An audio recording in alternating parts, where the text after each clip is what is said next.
एक मंच है जिसके माध्यम से हम लोग अपनी बात को आज रख पा रहे हैं। मैं बहुत धन्यवाद देता हूं कि ऐसी आज़ादी के साथ अपनी बात रखने के लिए कोई मंच हो नहीं सकता है। दूसरा साथियों, हमें लगता है कि बहुत सारी बातें हो गई। दो तीन चीजों को मैं दोहराना चाहता हूं कि आज जो संकट खड़ा हुआ है निर्माण श्रमिकों के, वो महंगाई को लेकर के, रोजगार को लेकर के और उनकी सोशल सिक्योरिटी को लेकर के एक बड़ा मुद्दा है। क्योंकि जैसे जैसे हम आप सब जानते हैं कि शहरों का जो आकार है वो बढ़ रहा है। जब शहरों का आकार बढ़ेगा तो वहाँ की जो आसपास की खेती है वो खत्म होगी। जब खत्म होगी तो लेबर बढ़ेंगे। जब लेबर बढ़ेंगे तो उनके रोजगार का संकट खड़ा, तो उस पर हम लोगों को सोचना चाहिए और सोच करके उसके हिसाब से अभी बात रखनी चाहिए। जैसे अभी हम लोग बातचीत पीछे भी कई साथियों ने बात रखा कि ट्रेड यूनियन रजिस्टर्ड होनी चाहिए। लेकिन ट्रेड यूनियन रजिस्टर्ड कहाँ से हो पाएंगी? आज सबसे बड़ी चुनौती है ट्रेड यूनियन को रजिस्टर्ड करवाना। मैं अपनी बात बता दूं कि हम लोगों को अपनी ट्रेड यूनियन का रजिस्ट्रेशन करवाना था, मतलब जो रिन्यूअल करवाना था। उसके लिए हम लोग 3 महीने लगातार दौड़े, तब जाकर के रिन्यूअल हो पाया है। तो ये सारी चीजें हैं, लेकिन जो एक पूरा मुद्दा है, क्योंकि हम सब लोगों के मुद्दे एक ही हैं, मजदूर सब एक ही हैं, हमें ऐसा लगता है। क्योंकि गांव में जो मजदूर खेती करता तो किसान मजदूर है, और वहां पर उसका जब भरण पोषण भर का काम नहीं मिलता तो शहर चला आता, शहर में वो दिहाड़ी करने लगता है तो वो दिहाड़ी मजदूर बन जाता है। इस तरह से मजदूर लगभग सब एक ही तरह के, सबके मुद्दे पे मतलब जो है सब एक तरह के। तो हम लोगों को सबसे बड़ी चुनौती है कि हम सब लोगों को एक साथ कैसे ला पाए।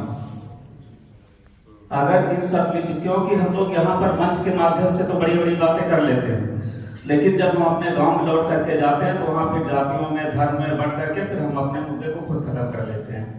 तो आज इस हाल में हम लोग एक संकल्प लेके जाएंगे कि जब हम लोग अपने गांव जाएंगे तो हम लोग जात धर्म से हट करके बातचीत करेंगे और अपने मुद्दों को एड्रेस करके अपने साथियों में जो हमारे मुद्दे हैं उनको, उनका प्रचार प्रसार ज्यादा से ज्यादा करेंगे। तभी हमारी एकजुटता हो पाएगी और ये हमारा आंदोलन सफल हो पाएगा।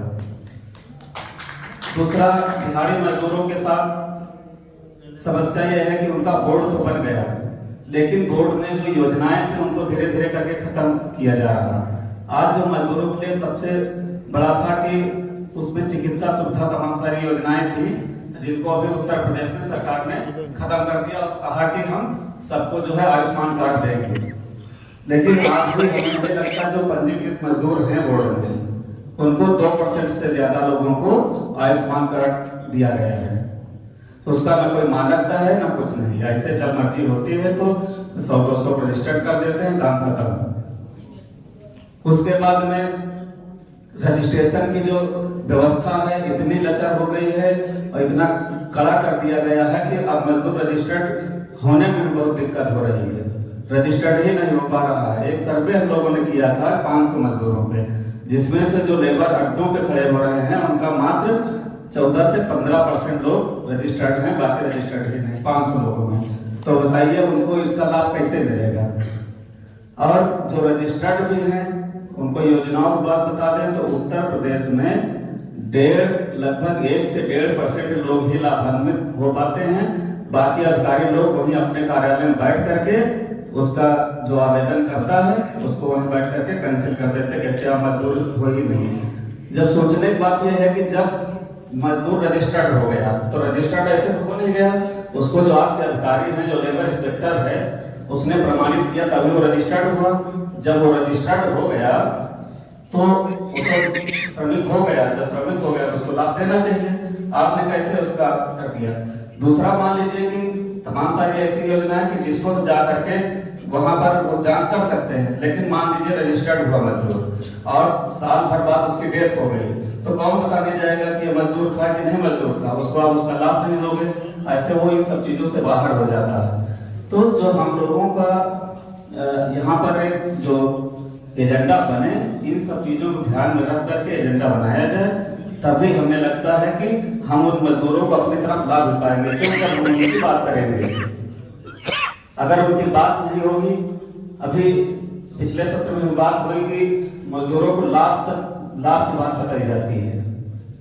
जब लाभ की बात होगी तो जाहिर सी बात है कि उनको लाभ नहीं मिलेगा, तो हमारी जो यूनियन है वो धीरे धीरे खत्म हो जाएगी। आप लाभ दे करके, मतलब लाभ की बात बता करके, तो उनको आप अपने साथ बहुत दिनों तक नहीं रख सकते हैं, क्योंकि ये तो योजनाएं हैं, कभी मिल रही कभी नहीं मिल रही।